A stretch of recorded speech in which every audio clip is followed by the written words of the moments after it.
All right, let's talk psychedelics. Everyone thinks of hallucinations, but what if their real power is something else entirely? For years, this has been the big question for scientists. Can we get the good stuff without the trip? You see, those hallucinogenic effects are a huge hurdle for clinical use. It just complicates things. But researchers found a fascinating clue.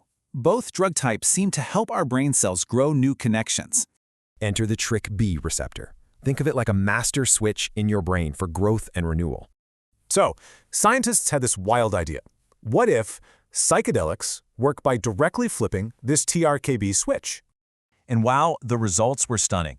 This graph shows LSD binds directly and really strongly to that receptor. And I mean really strongly. We're talking up to 1,000 times tighter than some common antidepressants. To see how this works, we've got to zoom way in, right down to the atomic level. And look at this. Psychedelics and antidepressants actually bind in different spots, kind of like different keys for the same lock. This unique bond locks the receptor into a ready-to-go shape, making it super sensitive to growth signals. Okay, a cool molecular handshake, but what does this actually do to the neurons themselves? Well, this data makes it crystal clear. Psychedelics boost new connections, but only if they can bind to TrkB. And it's not just more connections. The neurons themselves get more complex, almost like a tree growing new branches. So you can think of it like this. The psychedelic is turning up the volume on the brain's natural growth signals.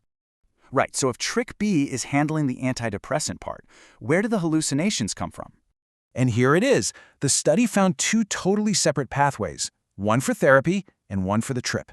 In other words, the science confirms it. The therapeutic part and the hallucinogenic part are not tied together. And that is the huge takeaway. We now have a specific target for designing safer, non-hallucinogenic antidepressants. This really opens the door to a hopeful question.